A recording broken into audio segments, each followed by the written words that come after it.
Good evening. Welcome to the special meeting of the Florence City Council. I guess if we can stand.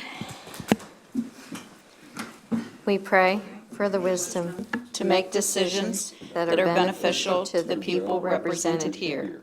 Empower us to speak honestly, reflect wisely, and vote with integrity. We seek your guidance tonight. Amen. I pledge Allegiance to the flag of the United States of America and to the republic for which it stands, one nation, under God, indivisible, with liberty and justice for all.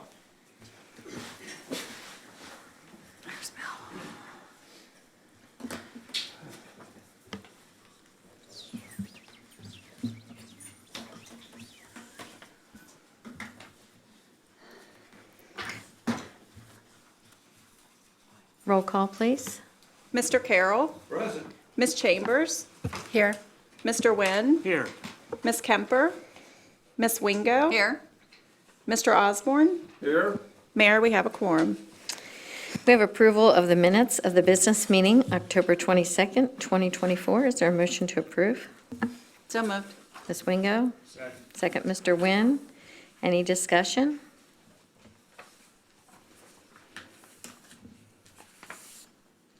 All in favor? Aye. Any opposed? Motion carries. Next is municipal order MO12, 2024. It's discussion and possible action. It is a municipal order directing Julie Aubuchon to execute a consent to Fourth Amendment to the fee and leasehold mortgage assignments of rents and security leases, security agreement, and fixture filing between Turfway Park LLC as mortgager and J.P. Morgan Chase Bank N.A. as mortgagee. Mr. Hunt. Yes, ma'am. So council probably remembers we've did, I think, 3 or 4 of these in the past.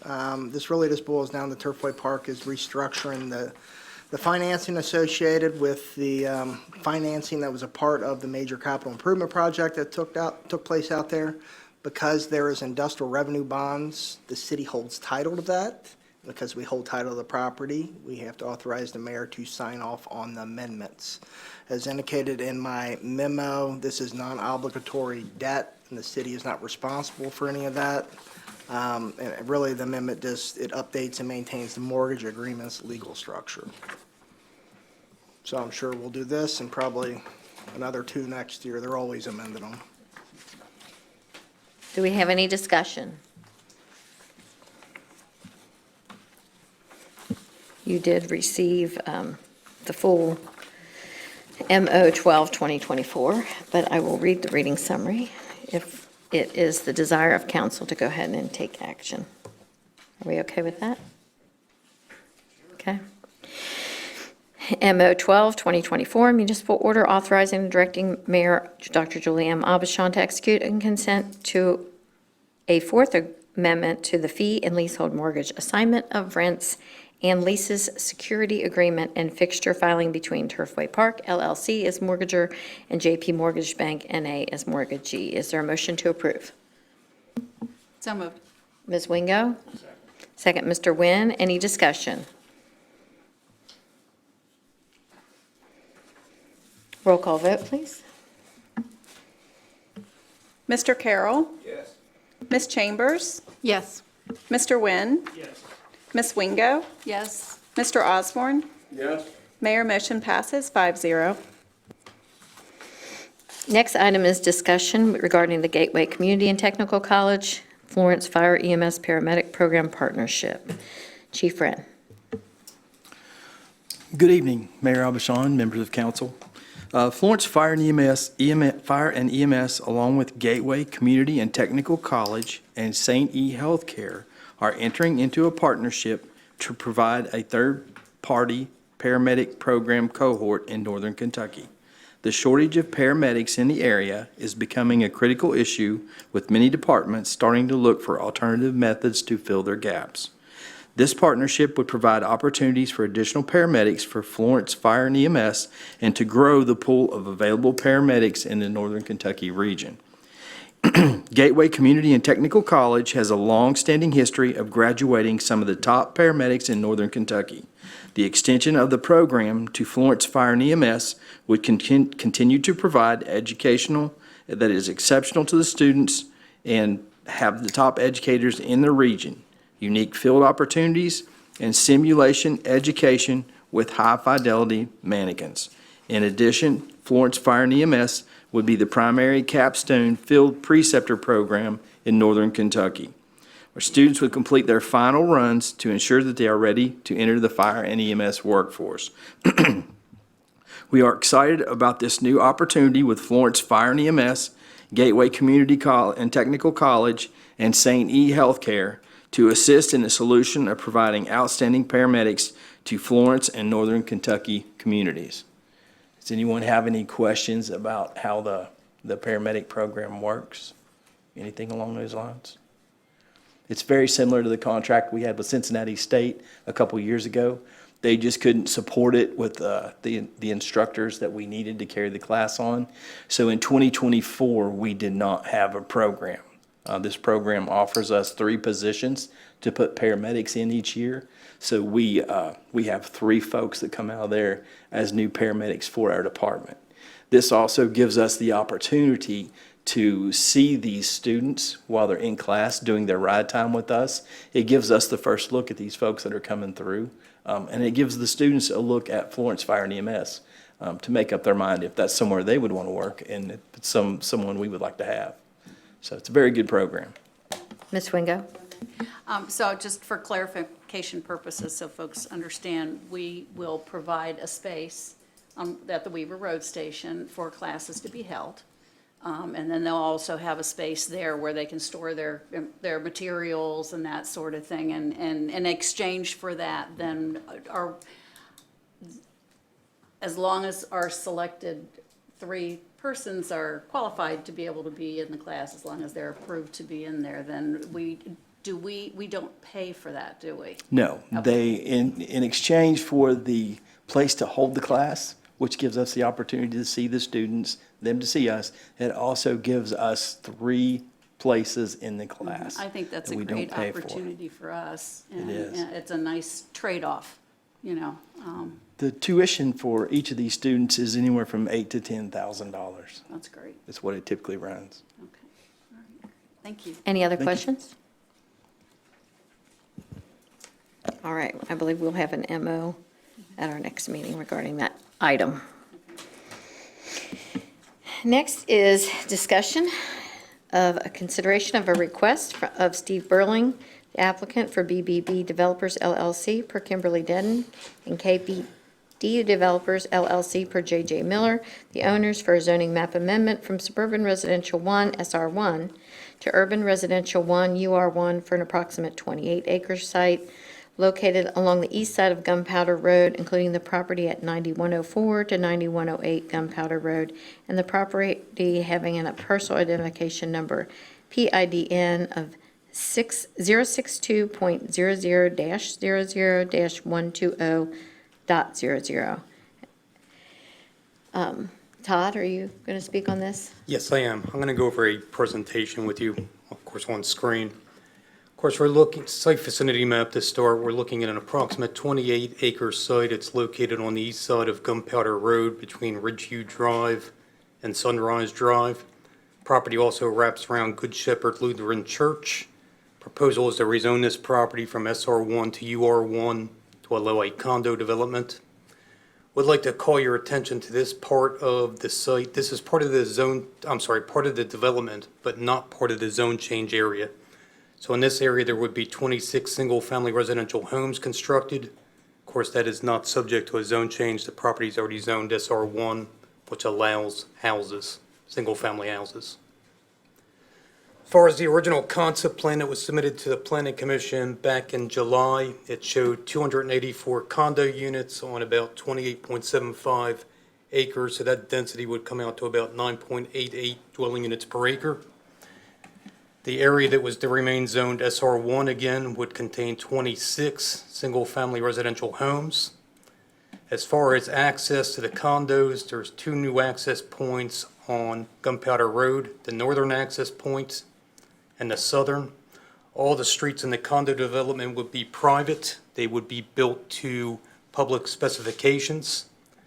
As far as the single-family residential area, this would be a new public street that would connect between Los Alamos Court and Elizabeth Drive. So the single-family area and the condos would not connect. This is just a concept plan, the original one, shown on an aerial to give you proximity of the project to the church, Gunpowder Road, the creek, of course, Tranquility Drive in the back. These were the building renderings that were submitted to the public hearing to the Planning Commission. So these are 2-bedroom, 2-bathroom condominiums. They would either get with Fisher Homes or Drees to build these. By code, these have to be 50% brick. They cannot have any EIFS on them or vinyl siding. So that is a code requirement. It's also a condition that was laid out. Would like to point out, although the buildings are 2-story, some of the buildings will have basement level walkouts in the rear. So some of the rears will have the appearance of a 3-story facade. This is, of course, Paragon Mill in Burlington, which is similar. This was the revised concept plan that was submitted to the Planning Commission in August. They reduced the unit count down to about 279 units, so the density decreased to 9.78 dwelling units per acre.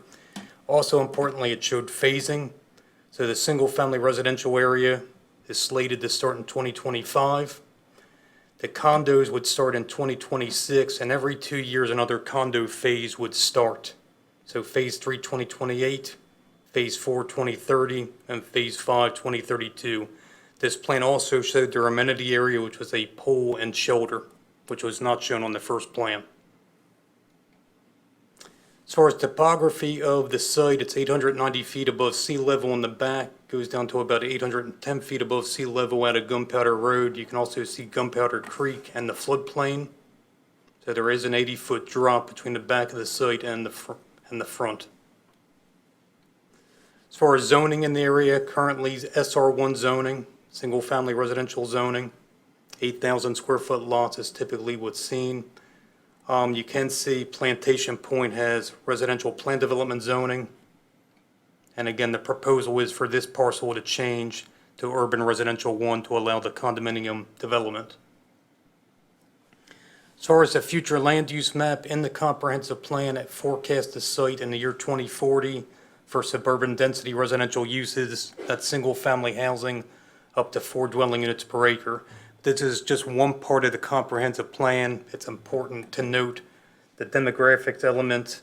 It talks about projected population growth, the need for multifamily and affordable housing, compatibility with adjoining uses, and impacts on infrastructure. So all that needs to be considered. I wanted to show this picture. This is a view from the southern access point for the condos looking north. Of course, KYTC is a project that is currently scheduled for 2028. That is Gunpowder Road widening from 42 to Mount Zion Road. This was the revised concept plan that was submitted to the city about 2.5 weeks ago.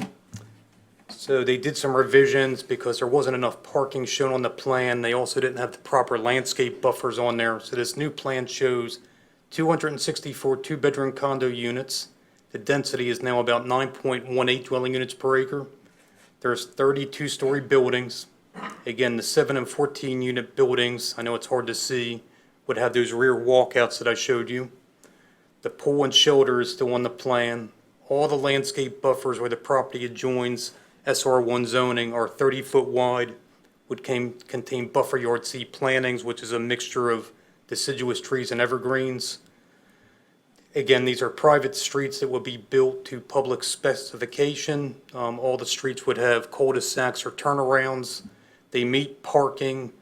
528 spaces are required. They have 579. And again, they're showing that phasing with 5 phasing limits. Again, the single-family residential area would occur first, and then the condo phasing would start in 2026, and every 2 years another condo phase would start. I'd also like to point out with that Gunpowder Road project, the plans have not been released or even laid out by the state yet, so we don't know the grading or right-of-way. So it's possible these two buildings where I have the arrows could be eliminated by the project, so their intensity hypothetically could even be less. Of course, the northern part of the site is currently located in unincorporated Boone County. We did the first reading for annexation back in late August. As far as the Planning and Zoning Committee, they met a couple of weeks ago. They are recommending approval based on the demographics element. Again, just a couple of highlights. There's population growth projected to the year 2040. There's a variety of multi-family housing options needed to accommodate a wide range of affordability. We did look at impacts on infrastructure and the project design with compatibility, the two-story building design, and the buildings need to be constructed with 50% masonry. And again, there will be 30-foot wide landscaping buffers. We're joining single-family residential zoning with those buffer yard C plantings. There are 10 conditions laid out at your packet. I'm just going to highlight a couple of them. The first one is basically they need to follow that revised concept plan that was submitted to the city a couple weeks ago. Once again, I want to stress number 7A, the development shall be a condominium development and not an apartment. So they would do a condo regime plat, and each unit would be assessed differently for taxes. The next one, those 5 phases are a requirement. And next, a traffic impact study would be submitted with the first site plan, which proposes condominiums. Any off-site improvements required by KYTC shall be constructed at the developer's expense prior to any condominium unit being issued a CO by Boone County Building Department. So that concludes my presentation.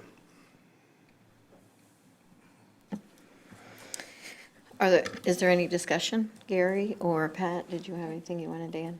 No, if I could for just a minute, just so everybody's clear on this, that this project came to Florence without a recommendation at all from the Boone County Planning Commission. They tied, it was a tie vote.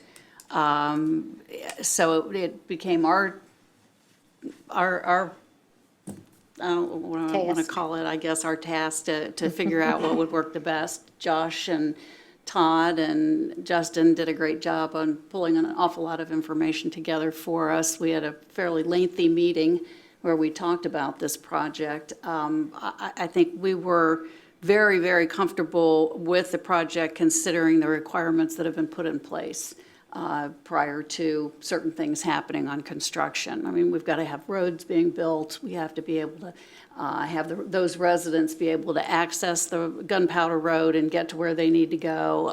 So I think we've looked at it pretty closely, and I am very comfortable with this plan as it's being presented now. And there was more information available when we got it as compared to when Boone County got it. Sure. And what kind of price range are the houses and the condos? What I saw during the public hearing, and the applicants are here, I heard about $250,000 for the condominium product. And I can tell you with the housing study that's ongoing, there's not a lot of inventory in our municipal district at that price point because these will be owner occupied. And I do just want to make a comment. So the single-family housing portion of this connects the Eagles Landing subdivision to, I don't know what to call it, Sunrise, Well, Los Alamos to Elizabeth. okay? So that does provide some connections, I think, from a fire perspective, which are nice to have to a, Eagles Landing's already in the fire district, so it is for a service. It just allows a different traffic pattern, and I think that's to our benefit.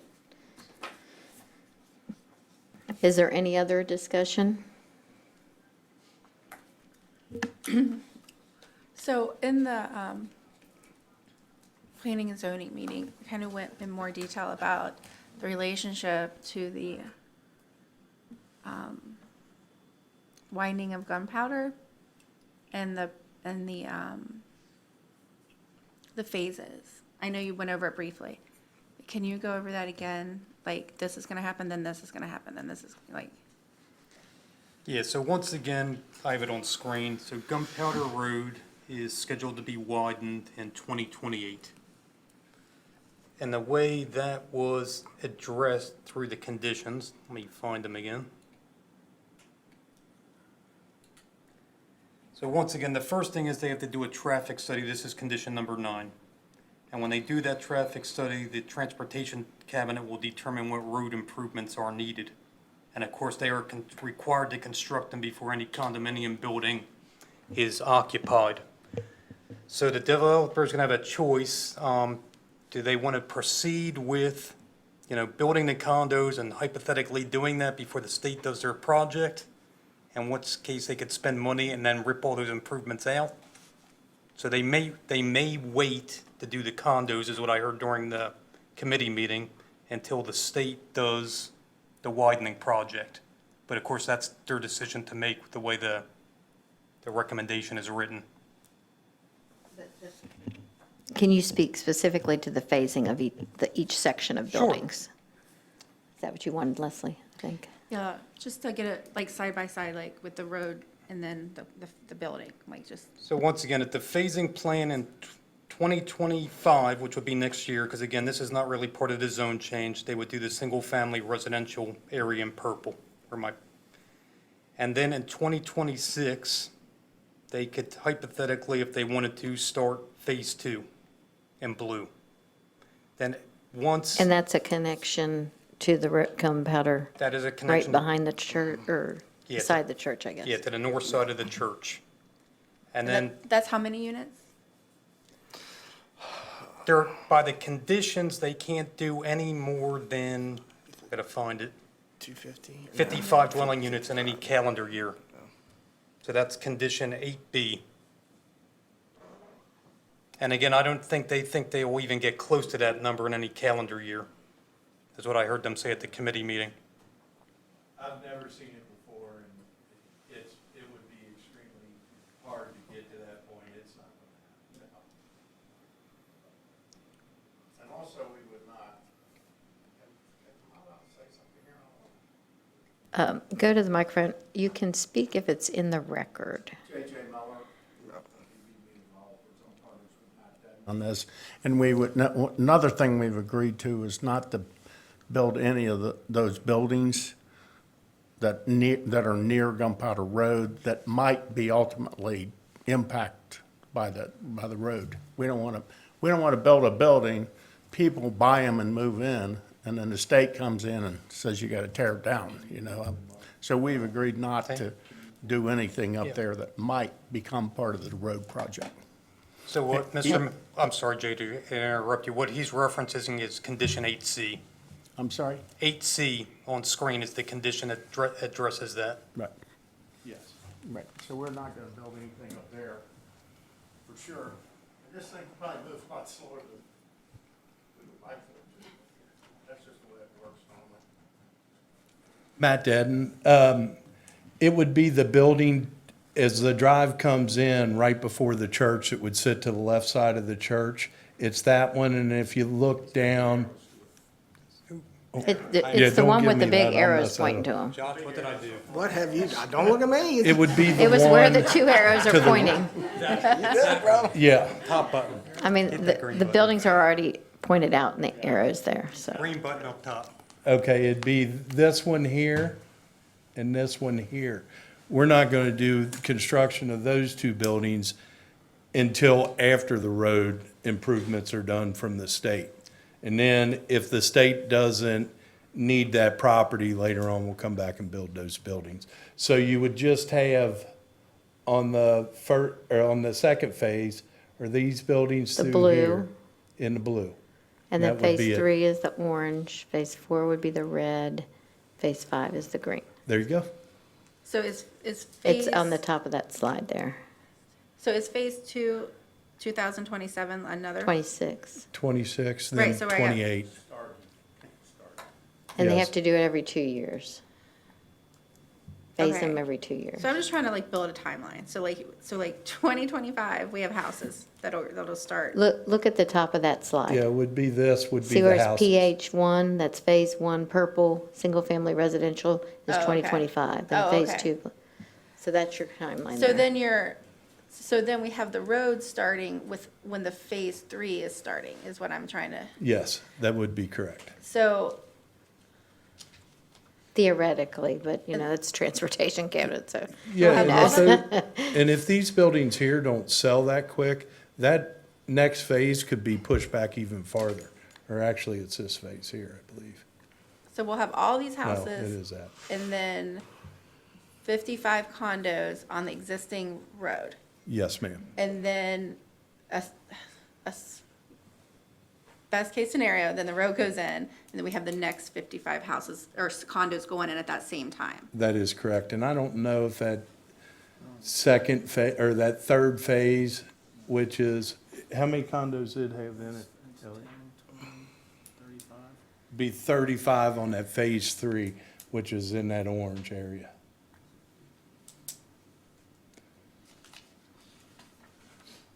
Any other questions?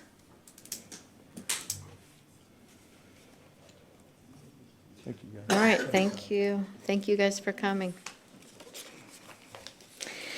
Next is discussion of Resolution R24022A of Boone County Planning Commission. It's relating to the adoption of the zoning regulations applicable to the city of Florence, Kentucky for fences, to allow fences within corner side yards subject to restrictions. Todd, are you going to also present on this? Yes, I am. So on screen, I have the current zoning regulations regarding fences. This is section 3655 of the zoning regulations. Currently, the city of Florence does not permit fences in front or corner side yards, and you see that in letter D. They're permitted in front and corner side yards in unincorporated Boone County, city of Union, and city of Walton, but again, no reference to the city of Florence. So the city is wanting to change that to allow fences in corner side yards in all zoning districts in the city. So the first change, the fences shall be permitted within the corner side yard. Maximum fence height is 4 feet, unless you're in an I-1 or I-2 zone, then that could be up to 8 feet tall. Any fences in the corner side yard would have to be a decorative design, so of course no chain link or anything like that. I always say it's 50% see-through. And of course, no fence is allowed in a public right-of-way. So just two examples. This is the residential zone example. Of course, no fencing is still allowed in the front yard. So this is the primary street, this is the corner street. Where the fencing would now be permitted that it's not allowed would be in this area right here. This is the corner side yard. So that could be 4 feet tall, again, decorative fencing. That is the change that is proposed. And then in commercial and employment zones, which is any office zone, industrial zone, anything like that, the change to the regulations would allow fencing in this area right here. So in a commercial or office zone, again, it would be up to 4 feet tall, decorative. In an I-1 or I-2 zone, it could be up to 8 feet tall. This area on the outside is where your landscape buffers are required. Of course, the fencing cannot be in that. So again, we're only talking about that hatched area is where the text change would take effect. So again, that's the commercial and employment, and that's the residential example. So the committee met, and Planning and Zoning Committee met a couple weeks ago and had no issues with this. And there's no need for additional public hearing, and so that you did make a recommendation to approve, correct? And then just to make sure we understand, this is a less restrictive use of property, correct? And Todd, if you could touch on, if you happen to know, with regard to zoning text changes, we do have regular updates, but we typically we haven't passed any new laws. I know that has been a discussion about, we're passing new restrictions and things like that Yeah, in the so, last, say 5 or 10 years. yeah, so normally, like you said, every 5 years or so, you have your zoning code update where you can do text changes, and then in between, you can do text amendments if you find something that needs to be corrected. So basically, that's what's happened here. I know Public Services particular was having issues with fences and corner side yards and wanted to rectify this as far as the zoning enforcement officers. Okay. And so the intent here is to be less restrictive. Correct. And specifically, this should have been in the last update. It was missed. It was requested. Yeah, it was requested, it was missed, and that's why we're talking about it. And this is a recommendation from the Planning and Zoning, Planning Commission at our request to reconsider this request that should have been included. Yep. Correct? Correct. Is there any other discussion? Yes, specifically, who is asking for this change? So technically, the city requested it during the Boone County zoning regulation 5-year update. Didn't make it in there, it was just missed. And then the reason we were asked for that, we were running into a lot of residential properties with corner side yards that hire fence companies to come out. They put these really nice fences in, but it doesn't meet code. And they actually kind of look goofy the way our code currently reads. It looks much better if you can extend it out on that corner street to the right-of-way line. And because it was missed, I think code enforcement actually reached out to the planning commission and said we need to make this right, or we're going to be issuing a bunch of citations to people that we don't really want to issue because we wanted the text changed. So that's kind of where it stemmed from. Thank you. Any other discussion? Okay, and that will be an item on the next business meeting. Next is discussion. It's a consideration of a resolution, R-24-023A of the Boone County Planning Commission relating to the adoption of zoning text amendments to the Boone County zoning regulations for the enactment to regulate cannabis businesses that may become authorized through the KRS bill that just passed recently this year, and our citizens went to the polls yesterday and approved the use of, or the, I guess, the location of cannabis-related businesses. So we do have some requirements in order to allow those businesses to locate here in the city. And so, Josh, are you going to present, or Todd? Yeah, Todd, I guess Todd and I both will. We'll just add before he starts that it passed at a 3-1 margin, which was kind of surprised me. But at least all this work, we probably have 100 hours in the development, the regulations and the zoning side of it, so at least we get to put all that good work to use. The first part of this, you all have been through 4 or 5 different times, but we're going to zip through it. So as we said, the citizens last night voted to allow medical cannabis businesses in the city. So now we're to the part where we need to enact ordinances to regulate the time, place, and manner of the business operations. Again, as a reminder, per state law, there are 5 types of cannabis business operations. There's cultivators, and there's a definition under each one. There's processors, producers, safety compliance facilities, and dispensaries. These are the state regulations that have to be followed. So the first one, there's a 1,000-foot spacing requirement from an existing elementary or secondary school or daycare. All business operations must be conducted within an enclosed and locked building.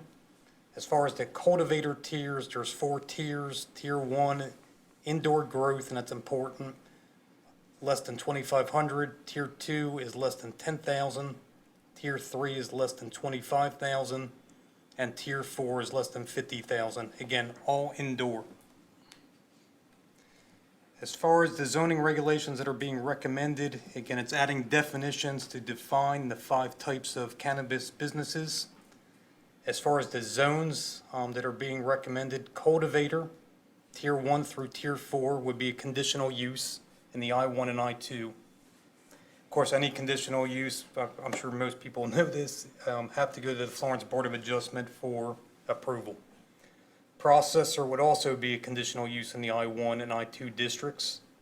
Producer, I-1 and I-2 districts, again, conditional use. Safety compliance facility would be conditional use in the C3, Office 1, Office 2, I-1 and I-2 districts.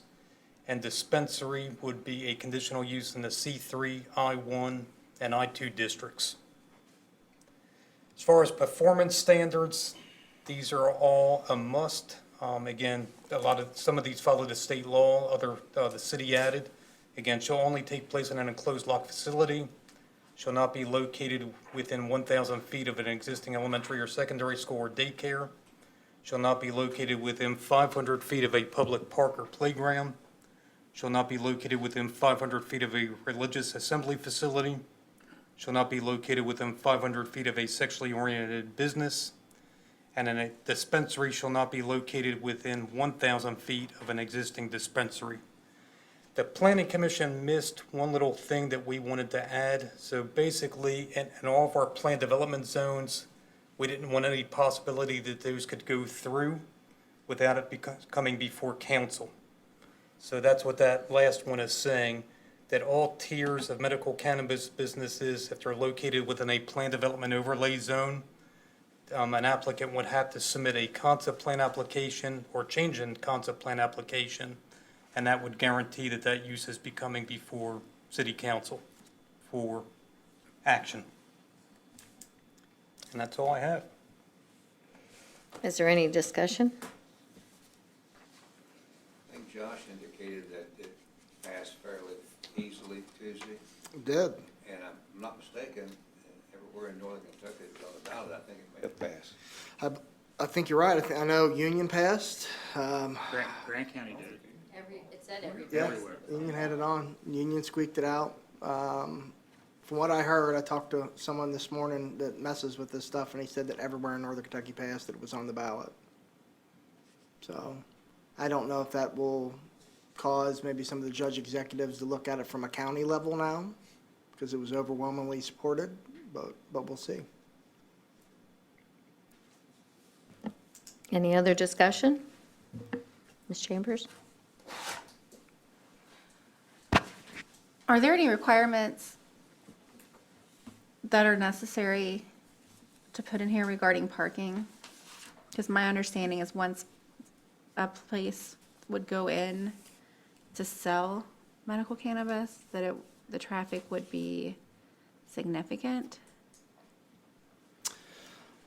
So these are tied to underlying zones, and each underlying zone has a parking count that's associated with it. So, industrial, I-1 and I-2, they have massive parking lots. That won't be an issue there. Some of these C3 sites, they could have, especially if they're like pre-existing, non-conforming to parking standards, because a lot of C3 sites are pretty aged out or preceded zoning regulations in the past. They could have,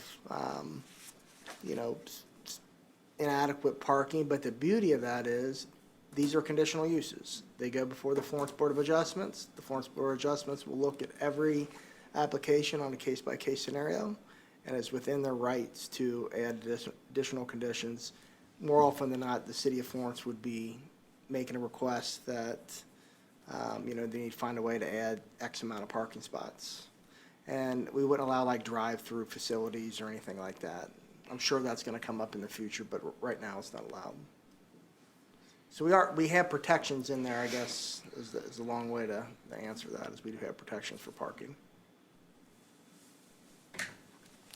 Any other discussion?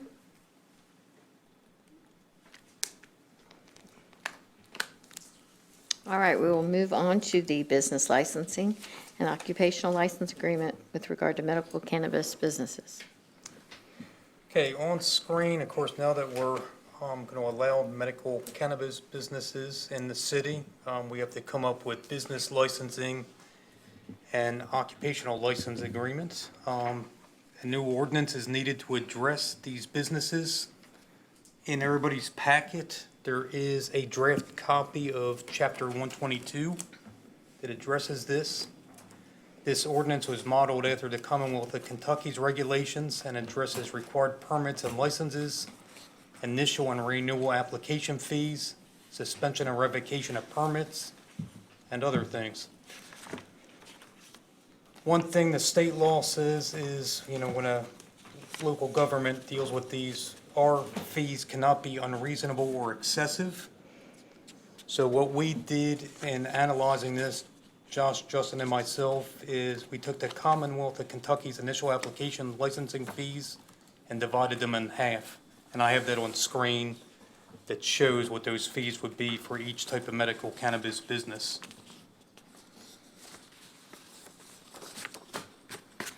Anyone have any questions regarding this?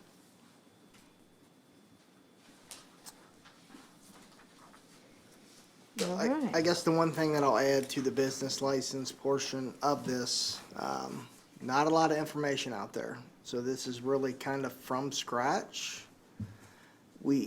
Between now and next week, we're going to probably tweak the revocation portion of this just a tad bit. And that is, you get into a dispensary, more often than not, probably be a dispensary that you're having issues with. You felt like you had to revocate that license. We're ironing out some finer details with that. And we'll have those amendments ready by next week. But everything else, and I would probably say, probably going to be one of the first cities in the state of Kentucky that actually has both of these approved before anyone. And then, just to be clear, there'll be some kind of a lottery Sure. with regard to where these can locate. So even if there's a business who wants to locate in Florence, does not mean that Florence would win that lottery of the Correct. The business. The lottery has taken place for the cultivators, processors, producers. They did that separate. The closest one around here, I think there was either a processor or a cultivator, received the license in Grant County. Everything else was way down south. The interesting thing to see, if these do open January 1st, I don't know that they're going to have product to sell because you cannot buy any kind of medical cannabis outside the state. And I know nothing about growing cannabis, so I don't know how fast you can grow it if you open up your operation and start growing today, how long it takes to get something that you could sell. We'll know here in the next few weeks when the initial license, I think if it's a part of a multi-year plan, they're going to continually issue license. I know just the application fees alone, which are non-refundable, I believe they said at KLC they made $22 million just on the initial application fees. So.